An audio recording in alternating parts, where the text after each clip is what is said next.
Hello again, once again, I'm Simba the Truth, and this is the segment we like to call My Top 5.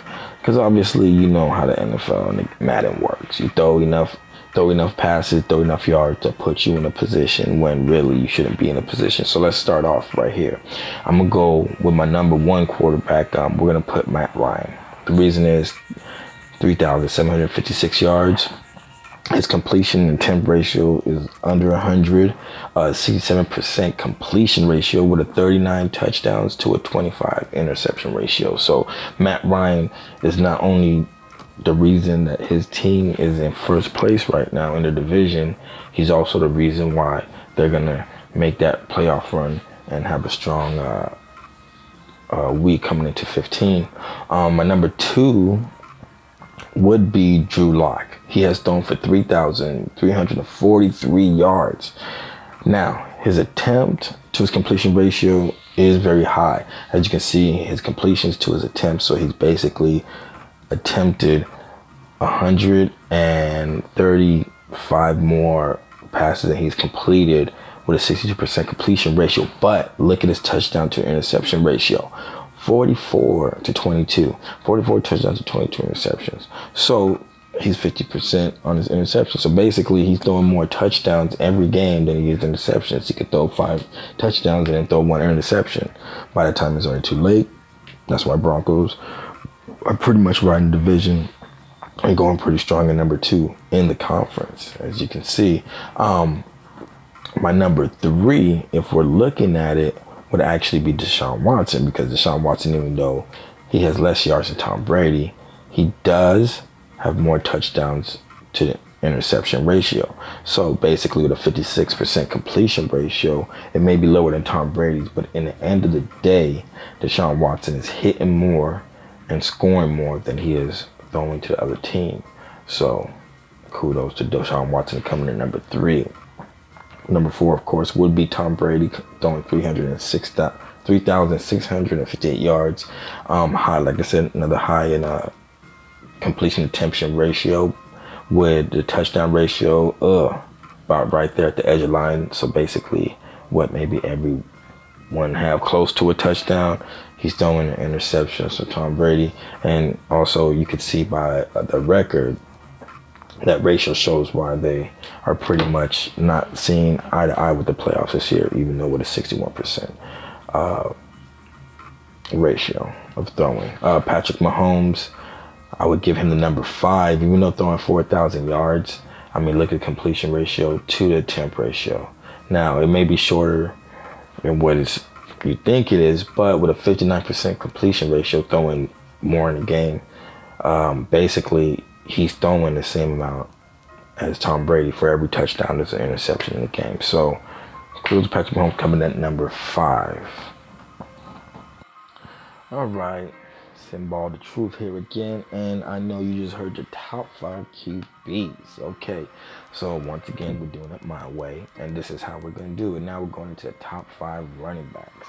I mean, if we want to start off with number 1, everybody applaud Derrick Henry, of course. 335 attempts, but with 2,300 yards to your name and 31 touchdowns, I think those attempts, that ratio went down a little high, averaging 7 yards per carry, 76 yards with the break tackles, yards after carry 884, going into week 15. What else can you say about these stats? But these are MVP stats right here, and probably in the running for MVP. We got number 2.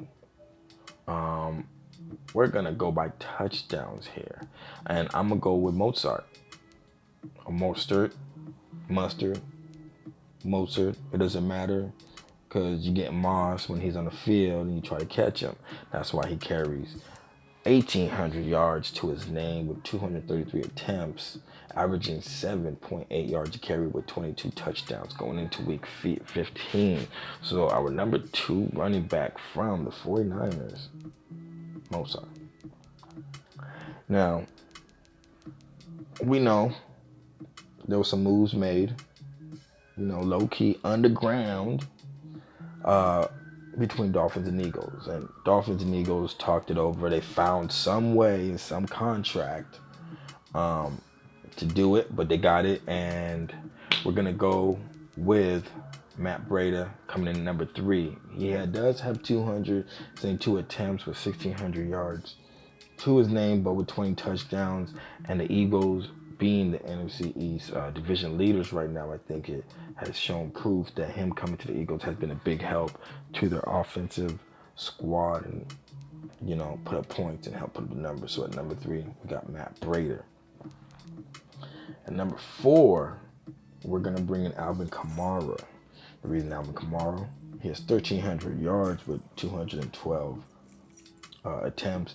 But you got to remember too, in between coaches and between GMs, and now they finally got a GM in here who's actually been winning to give them a chance at a shot at the playoffs. A big loss the Saints had to the Chiefs, which was needed to maybe get a fight spot. They have a lot of teams that are fighting for that 7th spot. But Alvin Kamara comes in with 20 touchdowns, averaging 6.4 yards a game. I'm going to bring in Elliott at 5 with 226 carries, more carries than Kamara. About the same 1,300 yards to the name, with 19 touchdowns and 6.1 carries now. Cowboys is also in the hunt for the number 7 spot. They're fighting. We got to see how they do in week 15 and see if they get that win that would maybe bump them a couple spots and maybe see a playoff run.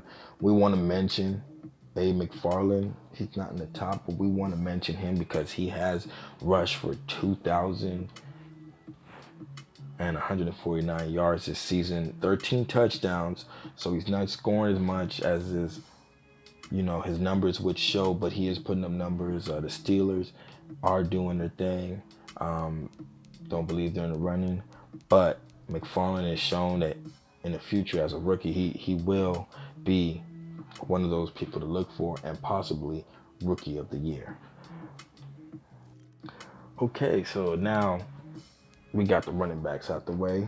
Let's get to the best hands teams. Okay, let's get to the best hands in the league now. Because I know some of y'all want to know who got the best hands. Because some of y'all been slinging them balls. You know what I'm saying? Y'all been slinging out field. You been slinging the right, cross, left, corner. I don't know what route you're doing. Out route, I don't know. But you've been slinging them. So let's get into the best hands.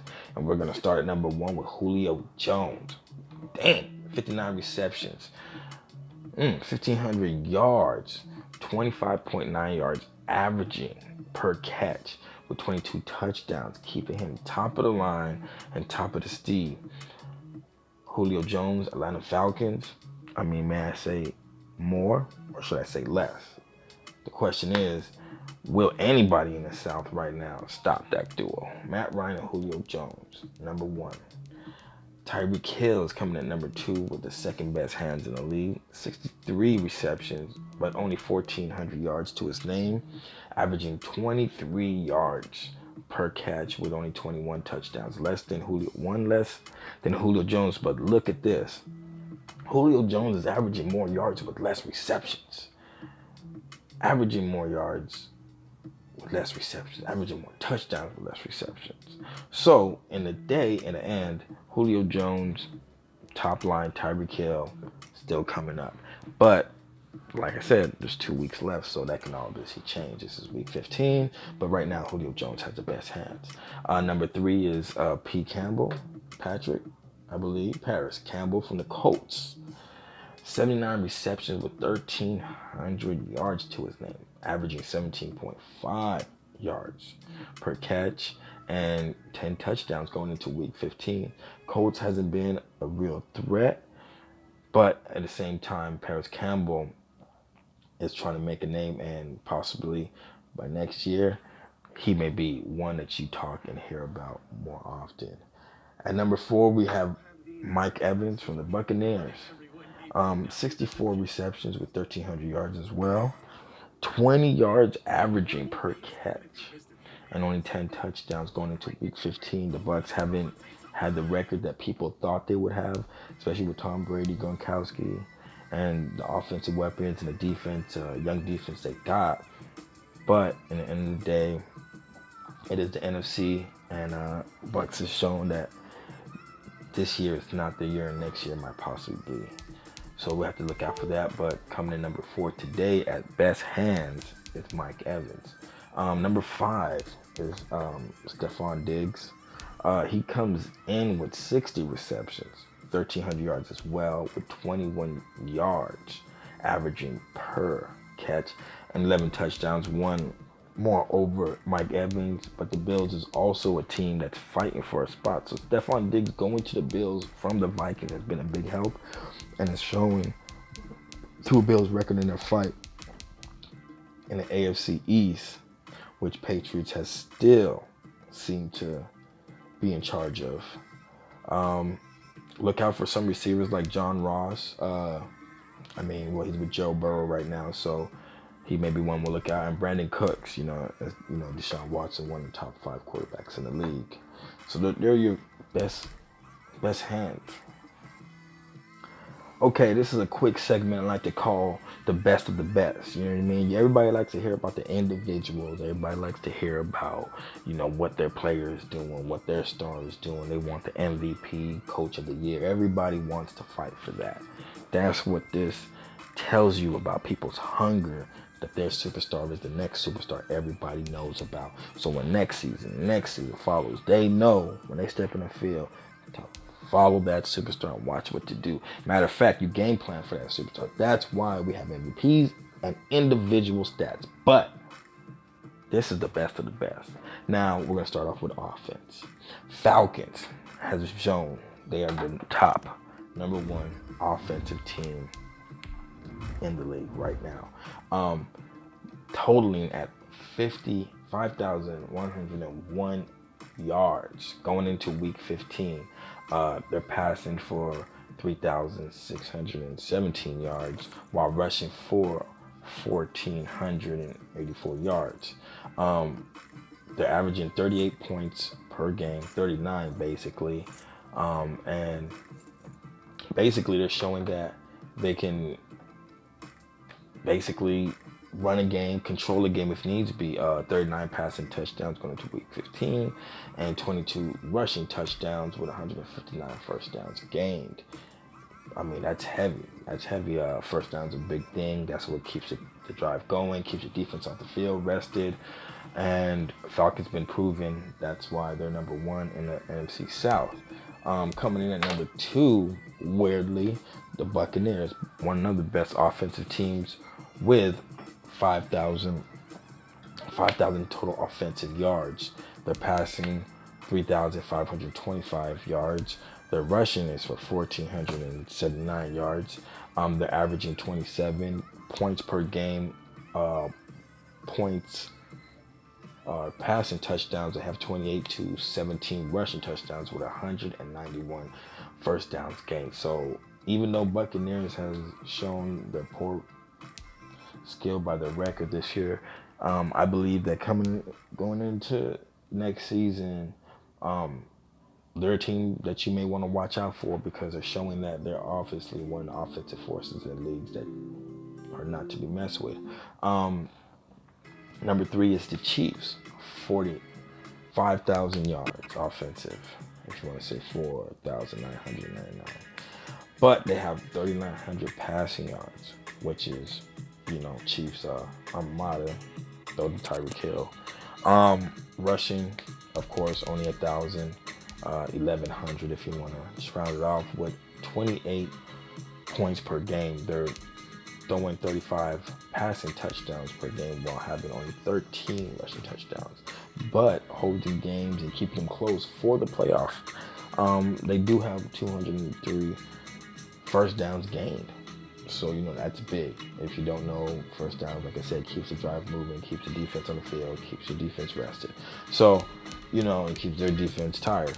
So, Chiefs, while leading into this run, beating the Saints today, is also an offensive force you may not want to take lightly. Broncos, who has shown a lot of promise ever since this trade between coaches, Nola, Eastside to Giants, Nola to Broncos. Nobody knew what it would be like coming to season. I didn't think the AFC West didn't think that Nola would take the Broncos to where he has taken them. They're number 2 in AFC, don't forget. And they're coming number 4 at the best offensive team in the league with 4,836 yards, 3,276 passing yards, 1,560 rushing yards, averaging 33 points per game with 44 passing touchdowns and 14 rushing touchdowns. So even though you say, well, they got Melvin Gordon, they got Lindsey, so, watch the run. Drew Lock, even coming in as a rookie, is still basically doing what, he was meant to do. And Nola is working with him to make sure he's one of the top passing quarterbacks leading this team to the number 2 spot in AFC. Number 5 is Bears, who's big surprise, and right under the Bengals. But Bears with 4,700 offensive yards. That's big. These are big numbers, folks. So these are some offensive teams that you may want to watch for. 3,000 passing yards for the Bears with 1,670 yards rushing. They're averaging 34 points per game. With 35 passing touchdowns and 19 rushing touchdowns, 162 first downs gained. So Bears is an offensive team, well as a defensive team to watch and be careful with. Now that you heard the offense, let's go to defense, because I love defense and that's just my thing. So we're gonna start off with number 1, and we have number 1 with the Steelers. Okay, the Steelers, they have held teams to only 2,000 yards passing through the whole season so far, going week 15, which is high. Teams are not really passing on you. They're kind of scared to throw the ball up on you. So that's good. Rushing yards, they only allowed 1,200 points. They only allowed 240. They've come up with 16 sacks, 7 fumbles, and 7 INTs. So they stand at number 1 today. Patriots come in at number 2 with 2,000 pass yards allowed this season, while allowing 1,200 as well rush touchdowns and allowing 234 points. They came up with 22 sacks, 5 fumbles, and 29 INTs.